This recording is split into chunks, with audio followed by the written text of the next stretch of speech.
Viewers, کیسے ہیں آپ؟ سب ٹھیک ہیں؟ یہاں پہ ایک بڑی دھماکے دار اور بڑی ایکسائٹنگ نیوز یہ ہے کہ ایک پھر آڈیو لیک ہو گئی، اور یہ صرف ایک آڈیو نہیں ہے، یہ 8 GB کا ڈیٹا، اور اس کے اندر 100 منٹ کی ریکارڈنگز ہیں، اور ہیکرز نے یہ ہیک کی ہے۔ وزیر اعظم اور وفاقی وزراء کی مبینہ آڈیو لیک نے ایک بار پھر ملک میں کے سیاسی درجہ حرارت میں حدت پیدا کر دی۔ ناقدین کے خیال میں یہ نون لیگ کے لیے بہت بڑا دھچکا ہے، جس کے منفی سیاسی اثرات مرتب ہوں گے اور جماعت کی مشکلات بڑھیں گی۔ ایکچولی ہوا کیا ہے؟ ہوا یہ ہے کہ وزیر اعظم ہاؤس کے اندر جو بھی اجلاس ہوتے رہے ہیں، جو بھی باتیں ہوتی رہی ہیں، یا جو بھی کالز ہوتی رہی ہیں وزیر اعظم ہاؤس سے ادھر ادھر، تو اس کی جو ویڈیو ہے نا وہ ہیک ہو گئی ہے، آڈیو ہیک ہو گئی ہے، اور ہیکرز نے اس کو ڈارک ویب پہ سیل کے لیے لگایا کہ ہم نے یہ ڈیٹا سیل کرنا ہے، کتنے پیسوں کا لوگ لیں گے۔ اور ابھی 2-3 ویڈیوز اس کی جو پاکستان کا جو مین سٹریم میڈیا اس کے اوپر بھی آئی ہیں۔ ایک آڈیو میں تو دیکھا جا سکتا ہے کہ سنا بھی جا سکتا ہے کہ نواز شریف صاحب اور پرائم منسٹر ہاؤس کے کوئی آفیشیل جو آپس میں بات چیت کر رہے ہیں، اور وہ مریم نواز کے جو داماد ہیں ان کے کوئی مشینری منگوانی ہے، کوئی پاور پلانٹ کی مشینری منگوانی ہے بھارت سے، انڈیا سے۔ کشمیر کی بیٹی کے داماد کی بات کر رہا ہوں میں۔ اس نے وہاں سے ایک مشینری منگوانی ہے جو آلموسٹ آدھی سے زیادہ پاور پلانٹ کی مشینری آ چکی ہے، اور آدھی جو باقی کی آنی ہے اس کے متعلق شہباز شریف صاحب سے وہ بات کر رہا ہے آفیشیل بندہ، اور وہ آپس میں یہ بات کر رہے ہیں کہ سوشل میڈیا پہ یہ بہت بڑا فلیک آئے گا، سوشل میڈیا پہ بہت بڑا کرٹیسزم آئے گا، بہت بڑا طوفان برپا ہو جائے گا اگر یہ وہ ہم منگواتے ہیں۔ تو پھر آخر میں ان کی بات اس چیز پہ ختم ہوتی ہے کہ آپ اس طرح کریں گے، ساکھ ڈار صاحب آ رہے ہیں، پھر وہ اس کام کو اچھے طریقے سے دیکھتے ہیں، وہ اس کام کو ہینڈل کر لیں گے۔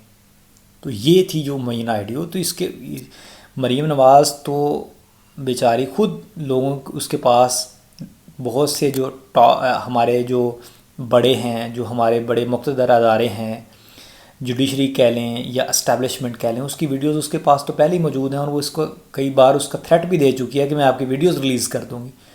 اور اللہ تعالیٰ کی کرنی دیکھیں کہ اس کی اپنی آڈیوز جو ہیں وہ ریلیز ہو رہی ہیں۔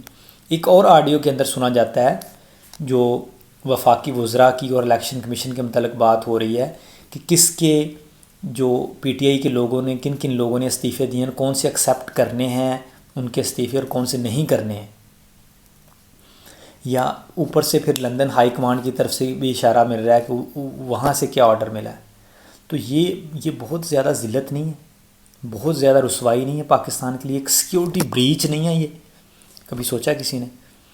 اور اگر کسی سویلائزڈ کنٹری کے اندر اس طرح ہوتا، کسی سویلائزڈ ملک کے اندر اس طرح ہوتا تو کیا ہونا تھا؟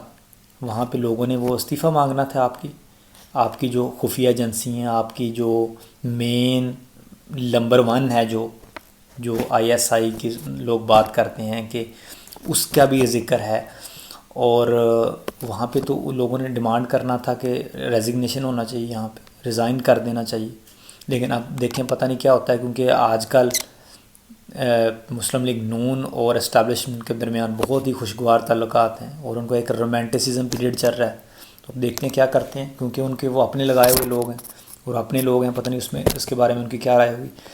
سیکنڈلی یہ دیکھنا تھا کہ میں نے ابھی لیٹسٹ جو نیوز سنی ہے وہ یہ ہے کہ جو گورنمنٹ آفیشیلز ہیں انہوں نے کوئی 500 ارب کی آفر کیا ان ہیکرز کو کہ ہم آپ کو اتنے پیسے پے کرنے کے لیے تیار ہیں، باقی کی آپ آڈیوز جو ہے نا وہ ریلیز نہ کریں۔ تو یہ بھی بات ایک اور طلب ہے، سورسز بتا رہے ہیں کہ پتہ نہیں ابھی تک ان کی ڈیل ہوئی ہے یا نہیں ہوئی، یا مزید کچھ اور آڈیوز اس سے ریلیٹڈ آئیں گی۔ تو میرے خیال میں یہ بہت بڑا دھچکا ہے مسلم لیگ نون کے لیے اور مریم نواز کے لیے۔ اور ایک آڈیو کے اندر یہ بھی سنا جا سکتا ہے کہ جس میں مریم نواز صاحبہ کہہ رہی ہیں کہ آپ پیٹرول کی پرائسز بڑھا دیں، کوئی مسئلہ نہیں ہے، یہ ہے۔ وہ میڈیا پہ آ کے، مین اسٹریم میڈیا پہ آ کے یہ لوگ یہ کہتے ہیں کہ ہائپوکریسی، منافقت چیک کریں کہ جی نواز شریف صاحب ساری رات سوئے نہیں، وہ واش روم کے اندر منہ دیکھ دیکھ کے روتے رہے ہیں، تو وہ ساری رات سو نہیں سکے پیٹرول کی پرائسز بڑھنے سے۔ تو یہ کیا چل رہا ہے؟ یہ تو سیدھا عوام کو بیوقوف نہیں بنا رہے۔ تو پھر بھی کئی لوگ ان کو فالو کرتے ہیں، کئی لوگ ان کو دیکھتے ہیں کہ یار ان پہ امید لگائے بیٹھیں کہ شاید تیسری چوتھی دفعہ آ کے یہ تقدیر بدل دیں گے. تو میرے خیال میں ان لوگوں کو بھی سوچنا چاہیے، اور یہ اس چیز کی بہت زیادہ تحقیقات ہونی چاہیے، بہت ہائی لیول پہ، ہائی اسکیل پہ اس کی انویسٹیگیشن ہونی چاہیے، کیوں کس نے کیا یہ، اور کیا اس کے پیچھے مقاصد ہیں. ورنہ مطلب اس طرح نہیں ہونا چاہیے. میرے نہیں خیال کہ اس طرح ہونا چاہیے، یا کوئی کسی سویلائز کنٹری کے اندر اس طرح کا ہوتا ہے. اور اس طرح کا بڑا ایک سینسٹیو قسم کا ڈیٹا ان کے پاس، ہیکرز کے پاس ہے، وہ ان کو جھکنے پہ مجبور کر سکتے ہیں اپنی آفرز پہ. تو ان چیزوں کو تھوڑا سا دیکھنا ہوگا. دوسری جو سب سے بڑی، میں نے وہ کچھ ویڈیوز ہیں سوشل میڈیا کے اوپر سرکولیٹ کر رہی ہیں، جس کے اندر مریم اورنگزیب صاحبہ کی عزت افزائی ہو رہی ہے. پتہ نہیں وہ لندن کی ہے یا نیو یارک کی ہے. تو اس میں پھر وہ لوگ پروٹیسٹ کر رہے ہیں. ساری بات ہے، آپ لوگوں نے ان کا ووٹ کا حق ختم کیا تو وہ بھی تو ایسے کریں گے نا. ان کی طرف سے بھی تو آپ کو کرٹیسزم کا سامنا کرنا پڑے گا نا. آپ نے اپنے کیسز ختم کر لیے ہیں، آپ نے آلموسٹ نیب ختم کر دیا ہے 50 کروڑ سے، جس کی کم کرپشن ہے اس پہ بات نہیں ہو سکے گی. تو یہ پھر اس طرح کے تو ساری چیزیں آنی ہیں. اور میرے خیال میں یہ جو دوسروں کی، اللہ تعالیٰ کی ذات بڑی بے نیاز ہے، جو یہ دوسروں کی آڈیوز لیک کرنے والی تھیں تو اللہ تعالیٰ نے ان کی کر دی ہے. اور ویسے بھی اللہ تعالیٰ نے ان کا یہ مکروہ چہرہ عوام کے سامنے لے کے آنا ہے. یہ اپنے کیس انہوں نے سیٹل کیے ہیں اور کچھ بھی نہیں کیا ان 4 مہینوں میں. ہم غریبوں کو انہوں نے اور زیادہ مہنگائی کے اندر، اور زیادہ انسرٹینٹی کے اندر دھکیلا ہے. تو میرے خیال میں تو یہ قانون قدرت ہے، یہ تو اللہ تعالیٰ کی طرف سے ہونا ہے یہ چیزیں. امید کرتا ہوں کہ آپ کو یہ ساری جو انفارمیشن ہے جو مجھے ملی ہے، میں نے آپ تک بڑے باوثوق ذرائع سے پہنچانے کی کوشش کی ہے. میرے چینل کو لائک کریں، شیئر کریں اور سبسکرائب کر دیں. Thank you so much for watching this video.